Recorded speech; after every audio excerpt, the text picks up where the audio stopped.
Right? Yeah. Alrighty, welcome back to the Wisco Fanatics Wednesday. Just real quick, if you didn't watch live last night, Jake and I, we did our first Packers-related show of 2026, looking at free agency for the Green Bay Packers from the Green Bay Packers perspective. Jake and I each gave 15 players on each side of the ball, and I think we only had like 4 overlap. Yeah. So between 60 players, I think we had like 55 original ones that the other didn't have, and we didn't even plan it that way. No. That's just Jake and I doing a good job on doing some research. So definitely check out last night's show. We also threw out a couple trade ideas that maybe would work for the Packers. So go check out last night's show. Today, however, we are back with just basketball. So we have 3 Bucks games, 1 Badger game. So Michael, join us again for Badgers, but we're going to hit the intro and get started with the Bucks. Welcome to another episode of the Wisco Fanatics Show, where we cover the Packers, Bucks, Brewers, and Badgers basketball and football teams from an optimistic and realistic perspective.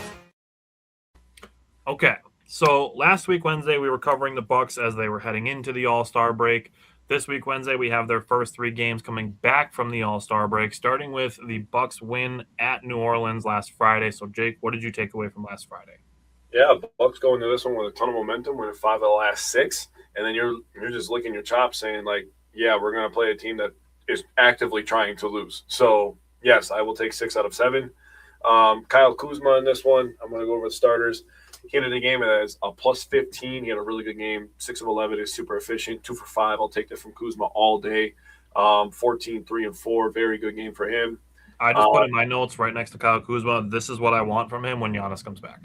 Yeah, that was a Kyle Kuzma game. He helps in rebounds, he passes the ball, he scores efficiently, plays some defense, gets some tip passes, runs the fast break. He was good. I have no very helpful with Kuzma. Yes, Sims, he was on a heater going into break, so it kind of sucked that he had to take a break because again he was just going crazy. But 4-6, not bad. Plus 21 for him, so he was efficient. Played really good defense down low.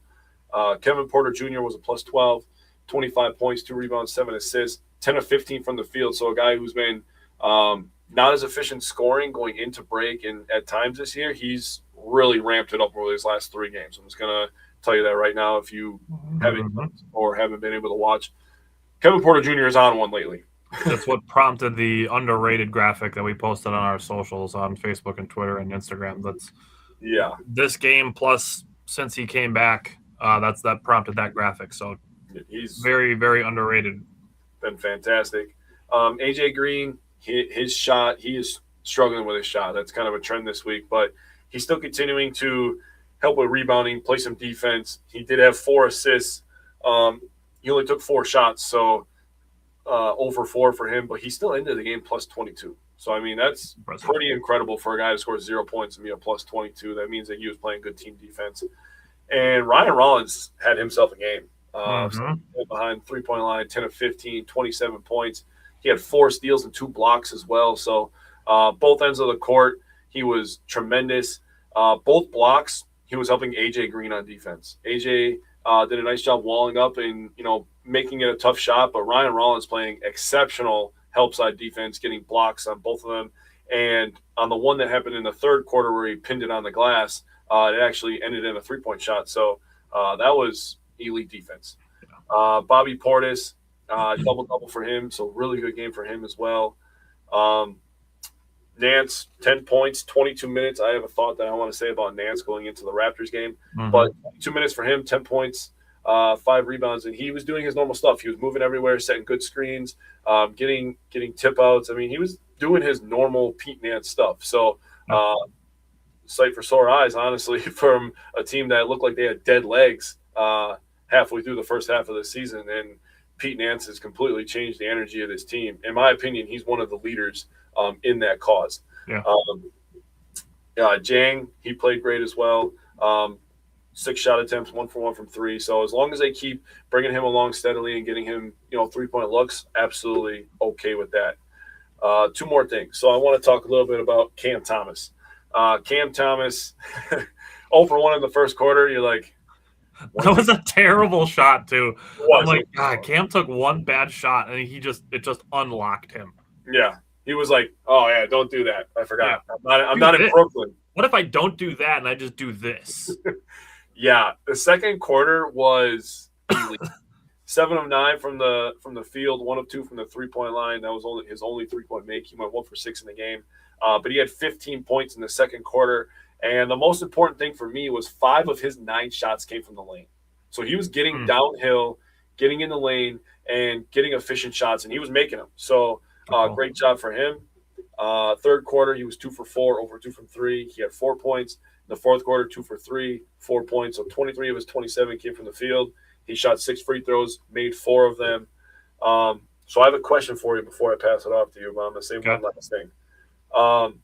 The Bucks scored 141 and 139 in 2 games versus the Pelicans, which is insane. They scored 62 and 60 points in the paint in those 2 games. So they got downhill. They were efficient. And the first game should have never went to overtime, but that's whatever. We ended up winning the game. So only 4 players shot free throws for the Bucks. Can you name them? Kevin Porter Jr. Yep. Cam Thomas. Yep. I'm going to say Ryan Rollins. Nope. No. Kuzma should be at the free throw line, but I feel like he wouldn't. Nope. It's 2 guys off the bench. Jericho Sims? No. Jeng? Yes. This is why I wanted to ask this. I was like, what the fuck? And then did Pete Nance get any free throws? Dude, Thanasis. Oh, that's right. I forgot he had the and one at the end of the game. Dude, I was like, what? The free throw thing is still a problem, even though the Bucks are winning games. It's still a problem. Every time I look, it's like 27-19. The opponents are out shooting the Bucks. Yeah, it was 28-18 in this one. It was like they're still minus 10. They were negative versus the Raptors, but the Raptors game is a different story. It's different. Okay, so looking at Cam Thomas, you mentioned he had 27 points. That's it. He was just literally just buckets. That's it. That's all he did. And to your point of him being 11 for 17 and 1 for 6 on threes, that means he's 10 of 11 on twos. Yeah. There's efficiency there that I want him to lean into. I'm not saying he can't shoot threes, but I just want him to be smart with his shot selection. That's what I'm asking of Cam Thomas. I understand he's here to get buckets. I understand he's going to take some bad shots sometimes. And I understand when he's hot, he's going to keep shooting, which is a heat check, which is a real thing. Yeah. But like I said last week, I don't want him shooting heat check shots when he's 1 for 6. Yeah, I mean, not to take over, but I guess what you're saying is like when a quarterback, if you can just dump it off and they're giving you 8 yards, just dump it off and take 8 yards. Like take the smart plays and not just chuck. Agreed. So you mentioned Ryan Rollins. He hit 2 threes in the first 3 minutes of the game. He made 3 in the first quarter on his way to a career high 7 made threes out of 10. 70% from 3 is obviously not sustainable, but it's fantastic to do it in a single game. Yeah. To go with 6 assists, 2 rebounds, and only 2 turnovers. That is fantastic. 3-1 from a point guard is all I ask for. And then you mentioned the 4 steals and 2 blocks. And the thing for me is, yes, he was playing defense, but he was also hustling. There were multiple times where I saw him dive on the floor for a ball, and it's like, fuck yeah, Ryan Rollins. Loved it. I have absolutely 0 complaints about Ryan Rollins this game. He's still got growing to do, so I'm going to complain about him a little bit later, but I'm going to do it constructively. Kevin Porter Jr., like we said, we posted, he continues to be underrated. In my mind, he's the engine of the offense. The third quarter, the ball got stagnant for a little bit. The ball movement slowed down a little bit. Kevin Porter Jr. comes in. The ball immediately starts moving more quickly. The offense picks up, and the game opens up. Like you said, 10 of 15. And the thing is he was 0 for 1 from the 3-point line, but he was 10 of 14 on twos. And this is an adjustment. Because I talked about it last week that he was 2 for 18 since coming back from his injury, and he took 1 3-pointer this game. And spoiler alert, he took 1 3-pointer the next game. Yep. That's an adjustment, and people aren't going to like it, but that's good coaching. To adjust Kevin Porter Jr. to say, hey, you're not making threes. Let's give you the ball going downhill. Let's get you in the paint. Let's get you easier buckets. Let's get you some mid-range. That's where you're hitting. So that's good. That's an adjustment that I think is very, very well done. You mentioned Kuzma. Talked about him already. Bobby Portis, he started like 7 for 7 from the field and finished 8 of 12. He flowed for the most part. He did force a couple shots, but again, when you're starting 7 for 7, I'm probably going to jack up some shit too. You're not wrong. Like you said, he had the 17 points, 11 rebound, double-double. Ousmane Dieng and Pete Nance each gave 10 points. Pete Nance had a run in the fourth quarter where he scored like 8 out of the 10 Bucks points as the Bucks were pulling away and had a hand in a defensive stop in the middle of it. Yes. So that's energy, like you said. And I'm going to have something to say about that in the Raptors game. But last couple things. The Bucks had 64 bench points. Damn. That's a lot. That's a lot of bench points from 4 guys. Yeah. Yeah. It's Cam, Bobby, Dieng, and Pete. 64 points from 4 guys off the bench. Yeah. Wonder they dropped 139. Yeah. That's – I mean, you think about it, dude. They didn't get anything out of AJ Green. They didn't get anything out of Sims, and they still almost scored 140. And there's no Giannis. Yeah. Yes, I get it's the Pelicans, but they have some decent defenders on their team. They do. And I get Trey Murphy didn't play, but still. Yeah. The last couple things, yes, the Bucks did give up 84 points in the paint. Zion had like 30 of them. The Bucks had no answer for Zion in the first half. Healthy Zion is still a very good player. He's still an all-star caliber player. Yes. He's kind of like Giannis. You're just not going to keep him out of the paint. No. There's just no keeping him out of the paint. Agreed. Bucks had 15 turnovers, which allowed 25 points off turnovers. They got to cut down the efficiency on that for opponents.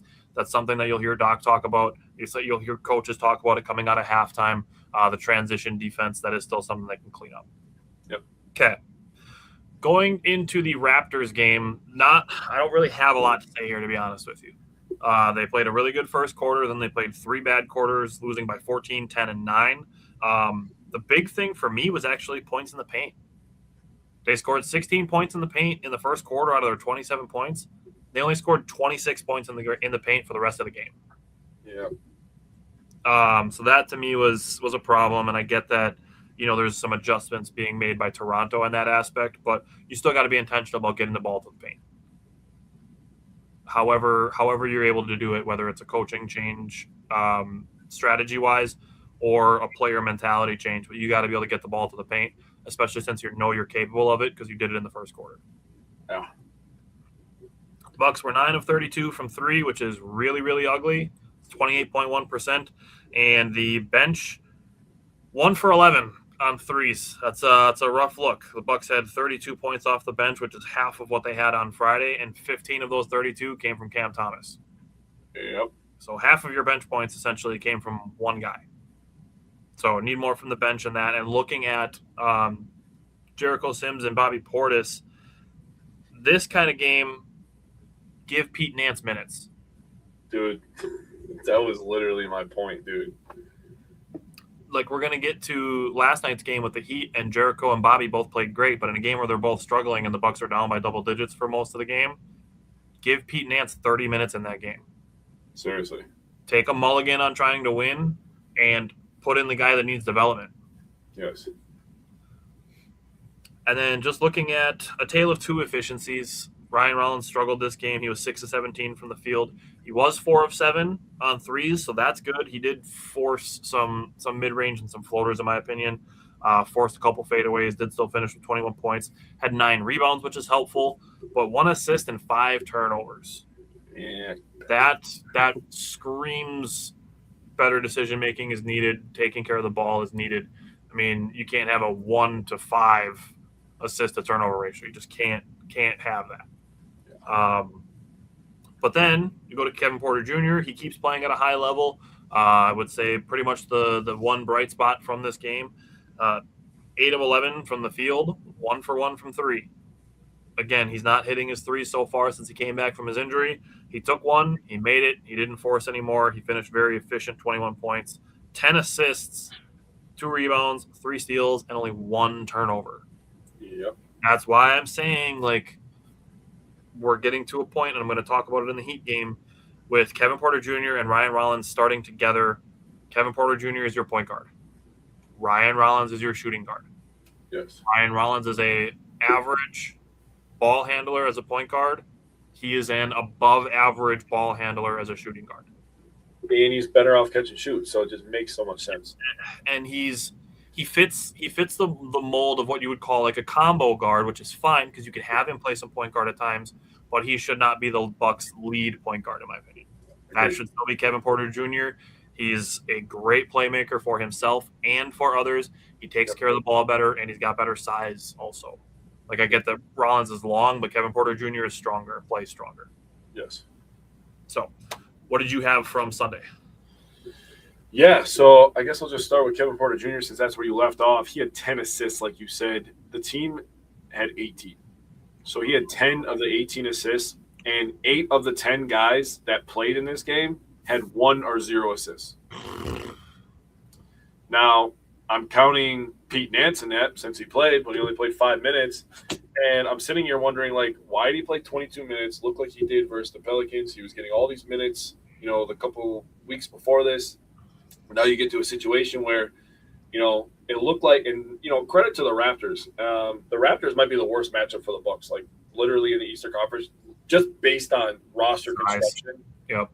They have the length, they have shooting, the way they play defense. They did a really nice job of taking a lot of our actions away and making us one-on-one players. Obviously, you can tell by the assist numbers.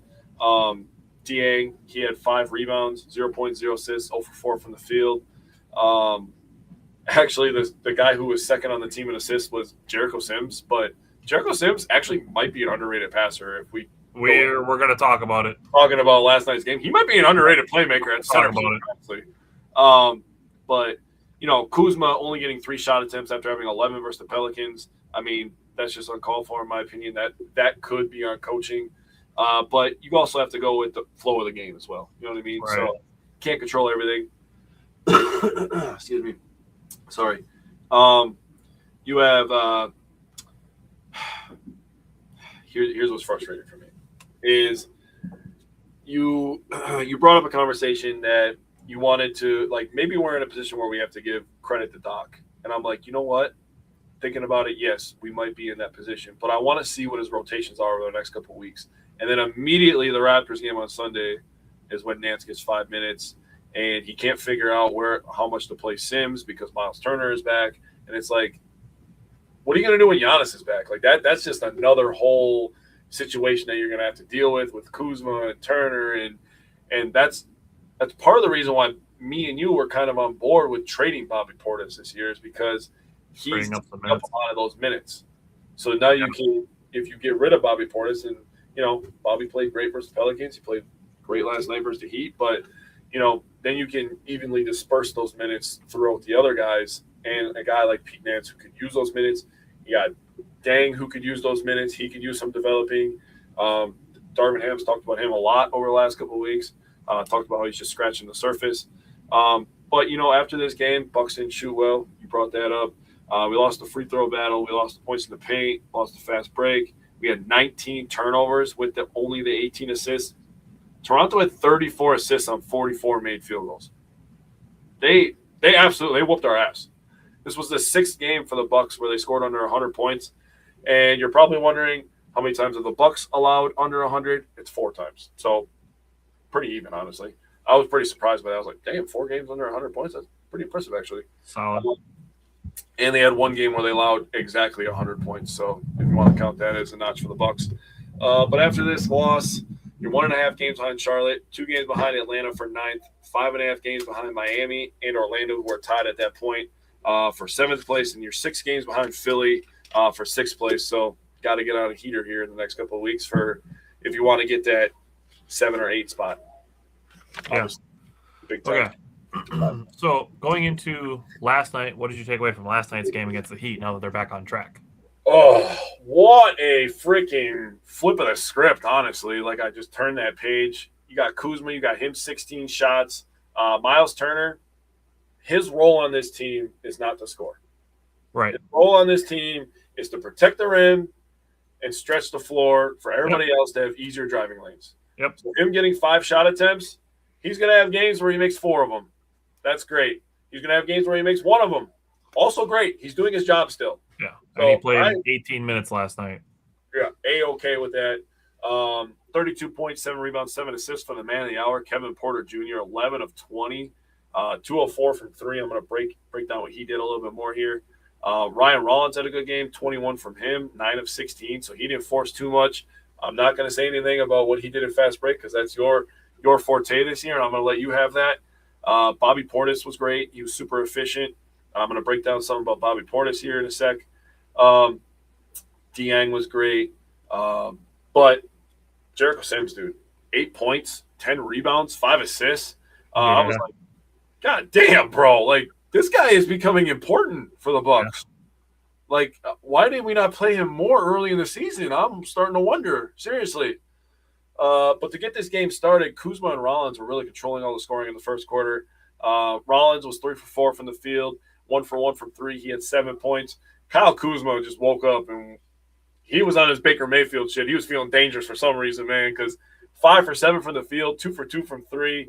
A guy not known for shooting threes, 3 for 7 overall, but 2 for 2 in the first quarter. Yeah, he had to jack up a couple bullshit ones late in the shot clock, too. He did. But he had 2 3-pointers in the first quarter. He also had 2 shots at the rim. So it really doesn't get more efficient than that, honestly. Yeah. In today's NBA, you got to shoot threes. Like I said, they controlled the pace, and they were getting downhill early, especially against a Heat team that is really starting to play faster this year. Bobby Portis, he did a lot of his damage in the second quarter. He took 1 shot in the first. He took 8 shots in the second quarter, 7 of them from the three-point line. He took 7 3-pointers. 7 3-pointers for Bobby Portis. It's crazy. He scored 11 of his 21 points in the second quarter. He had 5 points in the third quarter, 2 for 2 from the field, 1 for 1 from 3. Then he was 2 for 3 from the field, 1 for 2 from 3 in the fourth quarter, 5 points as well. So that gets you your 21 points. Kevin Porter Jr., he was really good in this game. And Kevin Porter Jr. has come out of the All-Star break, and he is on cruise control. But his cruise control is set at 85. That's the way that I'm looking at it. He is able to play fast, but not reckless. Yep. He's been tremendous at it in these first 3 games. He was, like I said, he was awesome, but he was the closer last night. 5 of 6 from the field in the fourth quarter, 1 for 2 from 3. You want to throw that graphic up for me? Look at where he got his shots. It does not get more efficient than that. That is efficiency in 2026 NBA. That's elite. And I sent it to Tyler. I didn't tell him who it was. And he's like, I will put Kevin Porter's shot chart on the show. I was like, you motherfucker. I was hoping you wouldn't know who it was. But he shot 2 threes in the fourth quarter. And the one that he made in that right corner over there was a 4-point play. And it was a massive play for the Bucks. Stole a lot of momentum from Miami. And he had a 3-point play. The play before that, one of his shots that's kind of just all jumbled in there in the paint. He had a 3-point play. Then he had a 4-point play. He was playing defense. He was playmaking. Kevin Porter Jr. was everywhere. This game was very close. It was tied 19 times, and there was 18 lead changes. So, I mean, this game was back and forth. This was a big-time win for the Bucks. Again, putting up 128 points. You got very little from Miles Turner. You got very little from A.J. Green. You got very little from Cam Thomas. You have no Giannis. And you're scoring 128 points against a team that is in the thick of the playoff race. Yeah. The Bucks offense is not a problem anymore, and the defense has improved. I have some ideas that I'm going to break down about the defense, but, man, this team is starting to play its best basketball at the right time of the year. Yeah, I agree. Okay, so I'm just going to leave off on Kevin Porter Jr. You talk about 13 of his 32 coming in the fourth quarter. That 32 points did tie his season high. To go with 7 assists, 7 rebounds, 2 steals and a block, to your point, on his defense, and 1 turnover. Yeah.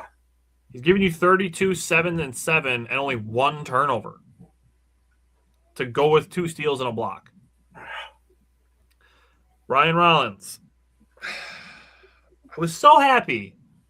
In the first half, he's driving in transition, and he's one-on-one with Bam Adebayo in the paint. He steps inside the key, and he stops, and he pulls up for a mid-range shot just inside the free throw line and buries it, and Bam Adebayo is stuck in between him and the basket with no way to affect the shot. And I'm like, hell yeah, progress, Ryan, yes! Then in the second half, God damn it, he tries to drive past Bam, and he just throws up a hook shot, and it goes off the side of the backboard. And I'm like, God damn it, Ryan! Like you literally had me in the first half. Can I pause it for 1 second, brother?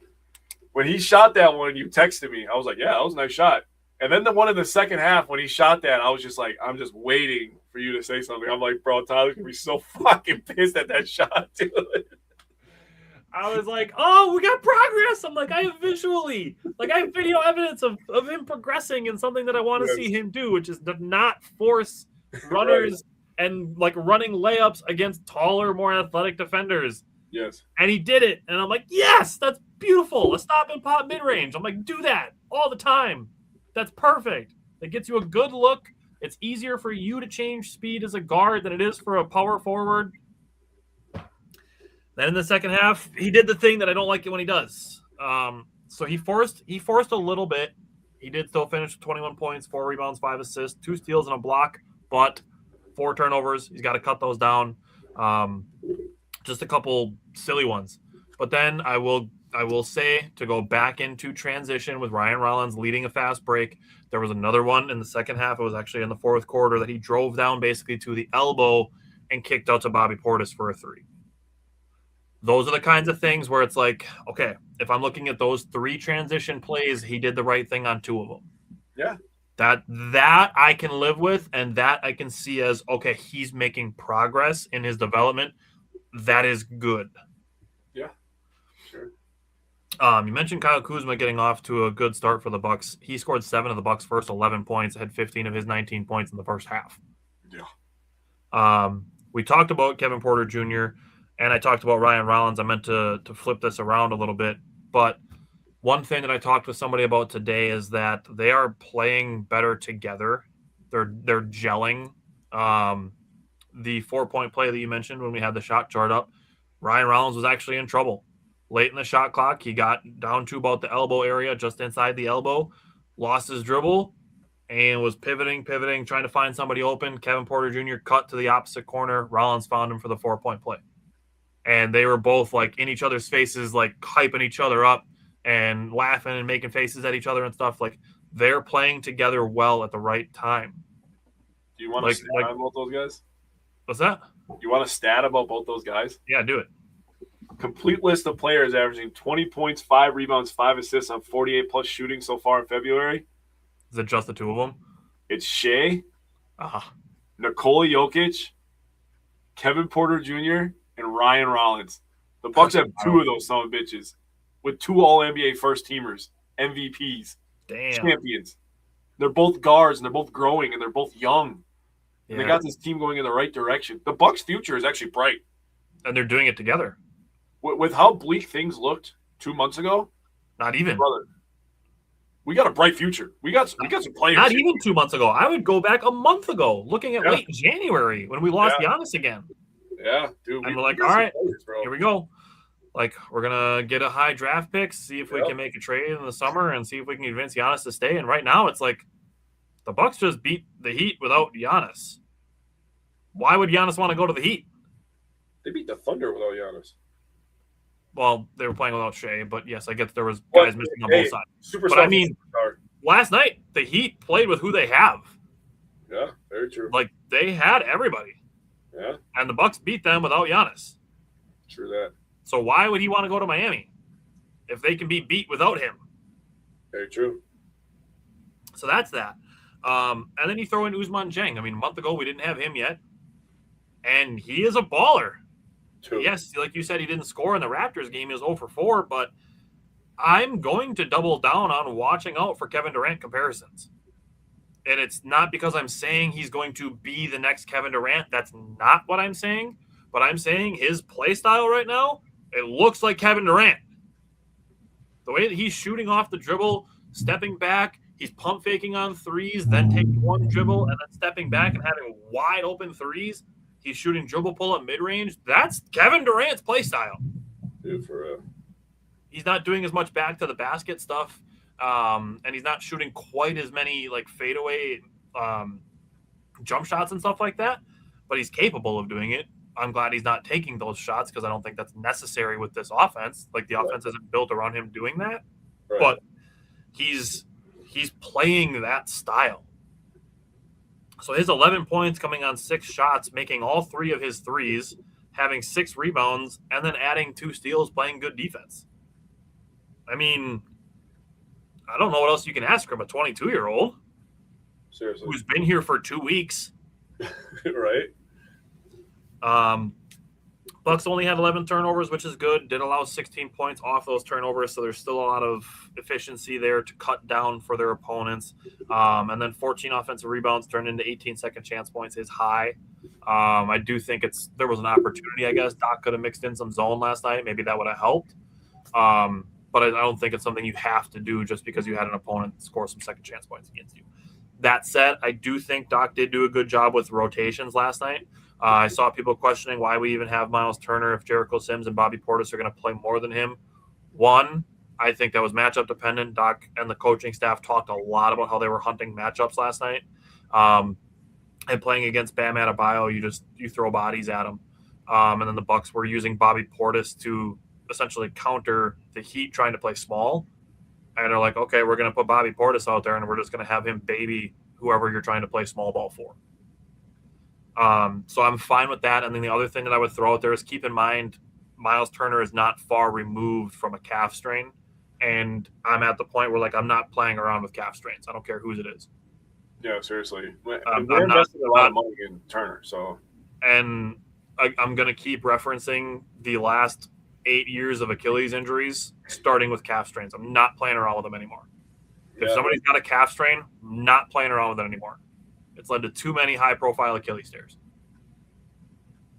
So that's the second thing that I would say with that. With that, Jericho Sims played very helpful minutes, 8 points, 10 rebounds, 5 assists, like you said. That's a career high for him. And the thing that I want to say with Jericho Sims, and you mentioning that maybe we need to talk about him as an underrated passer, I don't even think it's necessarily that he's making like great passes or he's a great passer. I think it just goes to the fact that you keep the ball moving and good things happen. Marcus and Lisa talked about it like the whole night last night, that the Heat shoot the ball like in the first 8 seconds of the shot clock more than anybody, and they keep the ball moving and stuff like that. The Bucks, when their ball movement is good, they are dominant offensively. They really are. That goes to where Jericho Sims is kind of racking up a pretty decent amount of assists in the last 2 weeks. Yeah. Just keeping the ball moving. It's not even that he's like, breaking down defenses like Kevin Porter Jr. is and making the right reads and stuff. He's just catching, and he's either going up, turning, kicking the ball back, or finding somebody who is open. And just reading and playing within the offense. And I think Doc deserves credit for that. Yeah, 100% does. And the Bucks point guards, Rollins and Kevin Porter, are using him correctly. Throw the ball really high where a guy who jumps really high can go catch it. Yeah. That makes a lot of sense to me. Yeah. And he's doing a good job cashing in. Yeah, and one other thing, I think it was actually Steven Watson that's pointed it out, that the Bucks have been intentional on having Jericho Sims going for more offensive rebounds. Yeah. And now he's racking up 8 to 10 rebounds basically anytime he plays 15 minutes or more. Dude, guy's built like a fucking brick shithouse, dude. He should be going for offensive rebounds. So it's kind of unlocking him. I think not only are the point guards using him right, but I think Doc Rivers is using him right. Yeah. Bucks, I'm telling you, the Bucks are starting to play their best ball at the right time. Getting Giannis, but adding an all-NBA first-teamer to this team right now, dog. I think it's going to be really interesting when you can push some of this efficiency into the first set of rotations from the bench. Yeah, that'll be really nice. I agree. AJ Green did only take 6 shots, but he had 8 points and then 5 rebounds and 4 assists. Kind of doing a little bit of everything kind of guy. And then the last thing that I want to say is there was a lineup last night at one point that was Kevin Porter Jr., Ryan Rollins, Ousmane Dieng, Kyle Kuzma, and Jericho Sims. That lineup is huge. Athletic. And imagine now you just put Giannis in there instead of Kuzma. You're looking at Kevin Porter Jr., Ryan Rollins, Ousmane Dieng, Giannis, and Jericho Sims lineup. Or Giannis and Miles Turner lineup. Those lineups are huge. Dude, you got shot making. You got ability to get to the rim. You got athleticism. You got and a shit ton of defense. Yeah, you got dude. Jang has changed this roster a lot. He became the 3-and-D wing that we wanted, and he wasn't anywhere near our radar. No. And John Horst, if I had a hat, I'd take it off to you. Dude, that was a Nick Mears move for the Bucks. Man, for him to turn Cole Anthony and Amir Coffey into Ousmane Dieng and Cam Thomas essentially is, dude, that's pretty fantastic GM work. I'm not gonna lie to you. Yeah, it really is. If he can nail this summer, I think he's deserved of an extension. To be honest with you, hey, I don't give a shit what people think about how he drafts. He does things behind the scenes that nobody's expecting that make the team better. He has to get a star player next to Giannis, and he has to get Giannis to sign the dotted line one more time, and then he can sign the dotted line after that. Yep. Tie him to Giannis for the next 4 years after that. Yep. 100% agree. Yep. All right, so looking at what's next, the Bucks play tonight against Cavaliers. They play Friday against the Knicks and Sunday at the Bulls. So the Cavs are going to be without some of their star players, so I'm not going to quite say that it's a measuring stick game, but it's an opportunity to win a game that's against somebody higher than you in the standings. Yes. Friday night is a measuring stick game. The Knicks are pretty healthy, and they're a team that's above you. And then the Bulls on Sunday in Chicago, that is a team that's above you, and you're playing in their building, so an opportunity for the Bucks to not necessarily make a statement, but to, again, help themselves continue moving up. So 3 games next week for the Badgers, or for the Bucks. Is there anything else you want to say before we move on to the Badgers? No, the Bucks need to get their first 4-game winning streak of the year here. It'd be nice to get a little momentum going into that week after that. All right. We're going to hit the Badger transition, and we're going to bring in Mike and talk Badgers in Iowa.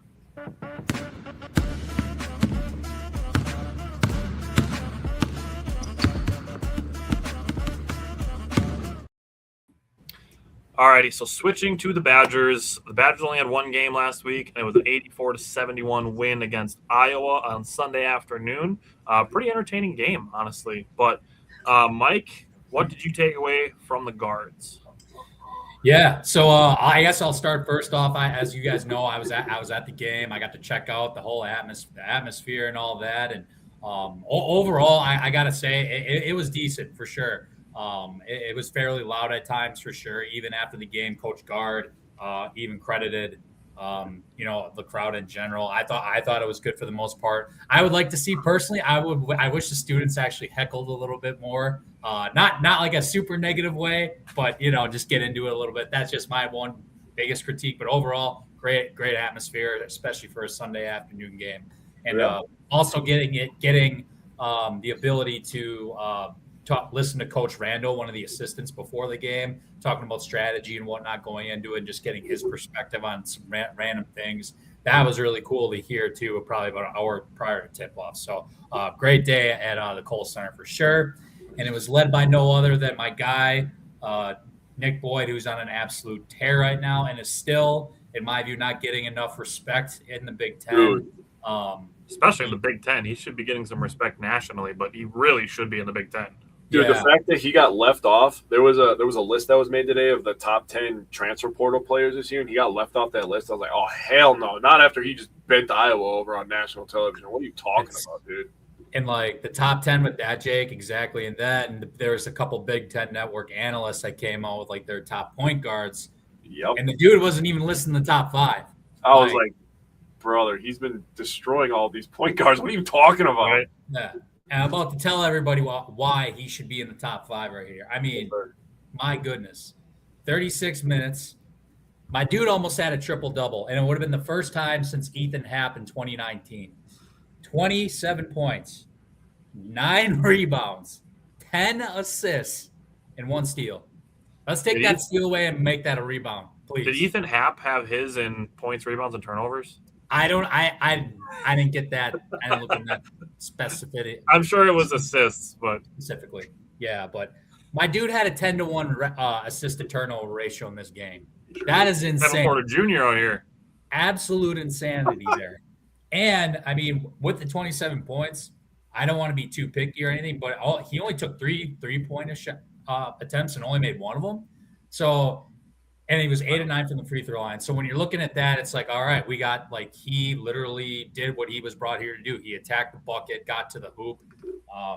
And with Iowa being historically a pretty good defensive team, Nick Boyd got, he cooked. I mean, this is the second time, I think more perspective, this is the second time all season that Iowa has given up.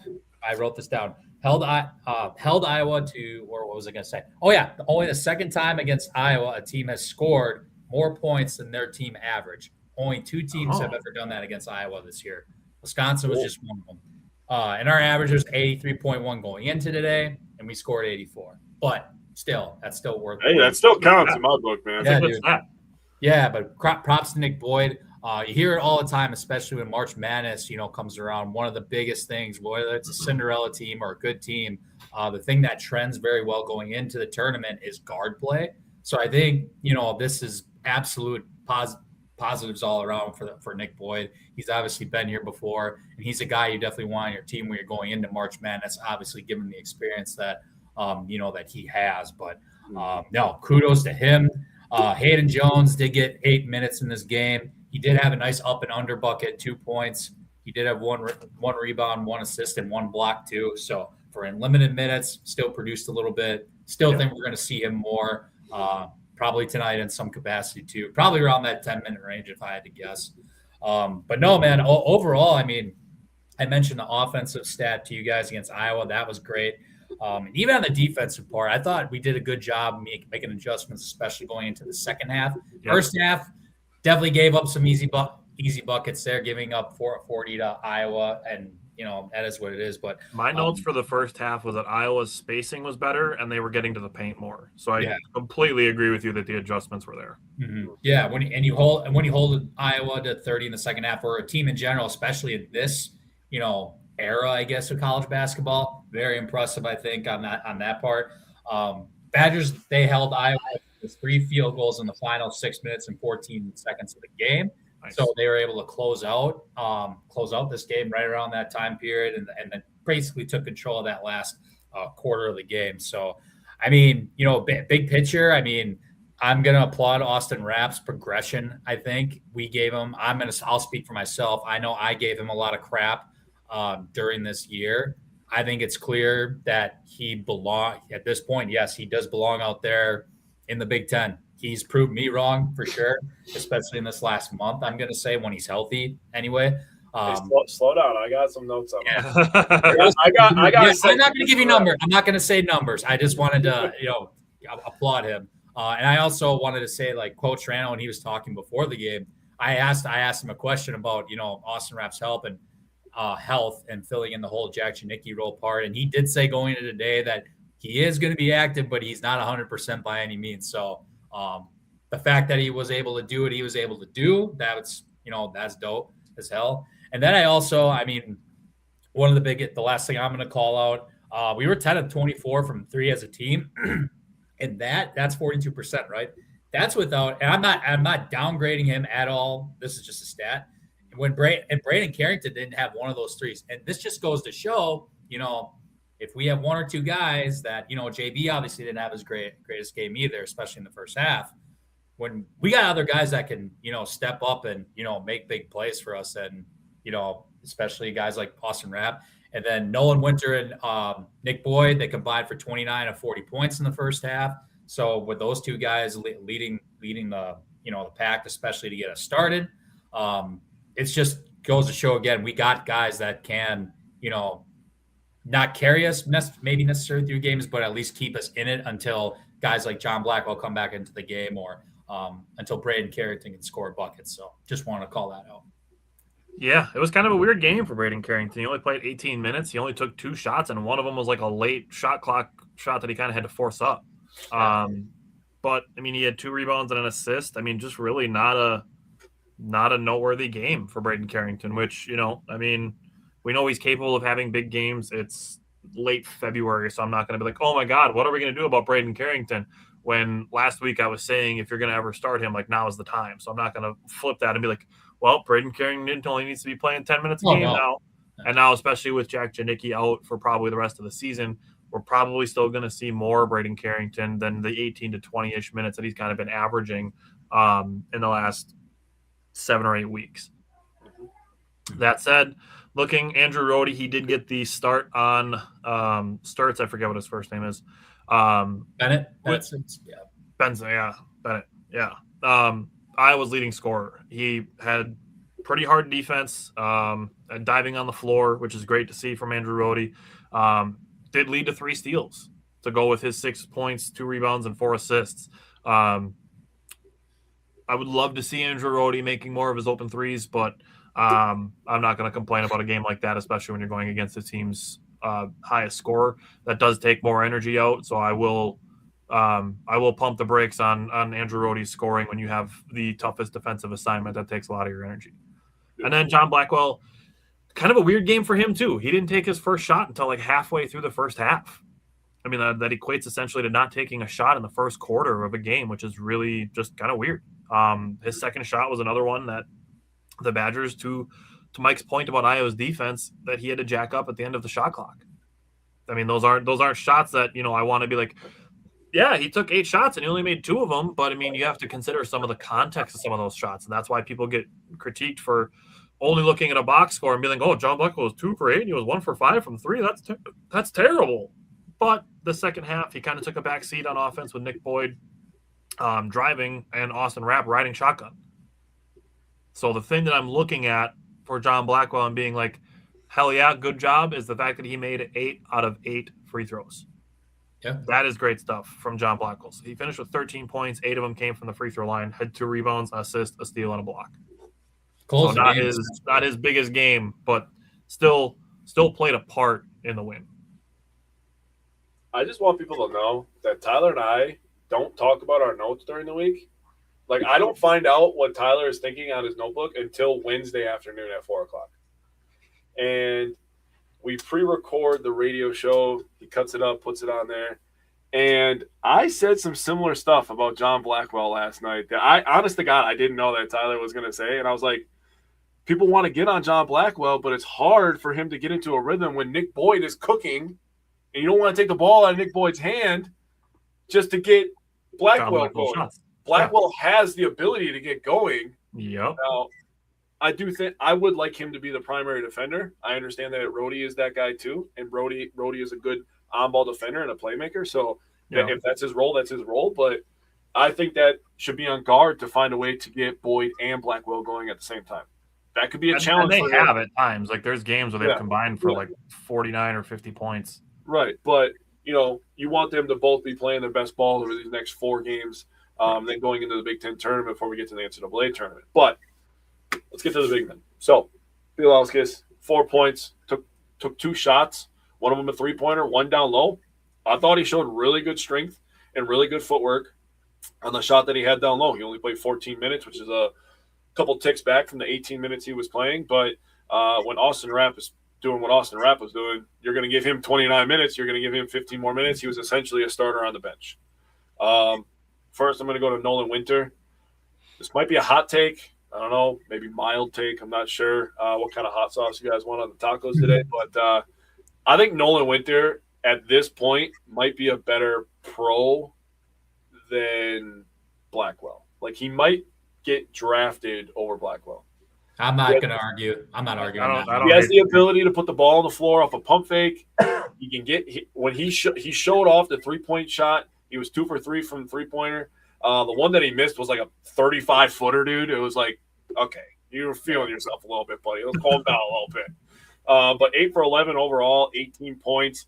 I've mentioned all the double-doubles that he's racked up this year. I believe it's up to 12 now. That's right. Again, he's just scoring at all 3 levels. He's playing good defense. He's improved his lower body strength. I mean, Nolan Winter, sadly, is probably going to go to the NBA this year. Probably. At the end of the day. I wish he would stay one more year. I love Nolan Winter. I enjoy watching him, but I could very well see him being like John Blackwell last year, where he goes to the combine, declares, and then comes back. I could absolutely see Nolan. I mean, you're seeing college kids stay. I mean, you're seeing guys stay. I mean, yeah, they're going to get paid now.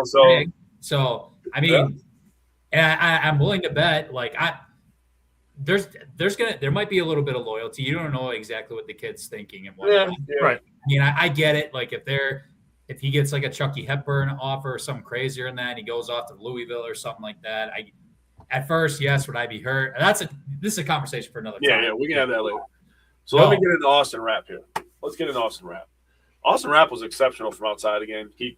Honest to God, the guy caught fire, and I was like, holy shit, what is going on right now? 4 or 5 from 3, and he has become a very, very important player of this Badgers offense. So over the last 4 games that he's played, I wrote this down, and I was like, oh, dude, I am so excited to talk about this on Wednesday. So in the last 4 games he played against Ohio State on January 31st, 5 of 7 from 3. Played against at Illinois on February 10th, 4 for 7 from 3. Noticing a trend? He's pretty important from outside. Versus Michigan State on February 13th, he only went 1 for 3. And then against Iowa on Sunday, which is what I was calling rivalry day, by the way. Iowa versus Wisconsin, Bucks and Raptors kind of have a little rivalry. And we had USA Canada to kick the day off. What a fucking Sunday, dude. What a fucking Sunday. USA, by the way, F you, Canada. He went 4 or 5 from 3. So then I wrote down, I was like, oh, dude, I got to see what's the percentage of threes that he made for the team over that span. He made 28% of Wisconsin's made three-pointers in those 4 games. 30% of the three-pointers from one guy. All of those games were wins, by the way. 2 of those top 10 wins. 1 on the road. There's 3, all 4 are quad 1 wins. The 2 games that he missed in that span, at Ohio State, Badgers lost. Offense looked like shit. And then versus Indiana, they lost. Obviously, that could have been a win. But the 2 games that he missed in that span since January 31st, they lost. All the games he played, they won, and he was elite from outside. He's becoming a very important rotational player. And I want to give credit to Mike because Mike was calling it before any of this started happening. He said, we're going to need Rap eventually. So kudos to you, Mikey. Thank you. Might know ball. I might know a little ball. But Yeah. I'm a humble man. So the Badgers have 2 games between now and next Wednesday. So we're going to have 2 Badger games to recap. One of them takes place at 10 o'clock tonight. So if you're a sicko and you're staying up for it, I applaud you. I will be watching that game tomorrow. I'm going to bed probably in about at 6:30, 7 o'clock. I'm going to shoot for it. Oh, whoa. I don't got ball anymore, dude. I'm out because of my freaking surgery or whatever. Oh, yeah. For the rest of the year. Yeah. Sense. We have playoffs tonight, but no, I'm a sicko, man. I'm going to nap up, hopefully. Probably won't happen, but I'm going to try to. And, we're going to get up for night ball, man. You're going to look at that. Let me know if you guys are going to be up. I'll be Hell no. I will not be up. I might watch the beginning of it, but I won't be up for the entire game. Okay, good to know. So I won't send 50 messages to the group. You can. I'll read them in the morning. It'll be exactly. To have something to read when I'm taking a shit at work for 25 minutes. It's going to be Mike talking to himself. It's going to be 10:52, 10:53, 10:54, 10:54, 10:54, 10:55. What the hell is happening? Yeah, it'll probably stop at 10:55 because I might fall back asleep. I wouldn't blame you. And then it'll be 5:41. Yep. Yeah. I'll be I can't believe that happened last night. Shit. Period. Shouldn't have said so many good things about Austin Rapp. Yeah. So all jokes aside, they play tonight against Oregon, and then they play Saturday at Washington. So they got a little West Coast road trip. So we'll have 2 Badger games next Wednesday. But again, thanks everybody for tuning in today. If you missed it, check out our Packers show from last night, looking into free agency. And we will be back again next Wednesday talking Bucks and Badgers. We'll see you guys next Wednesday. Later, fellas.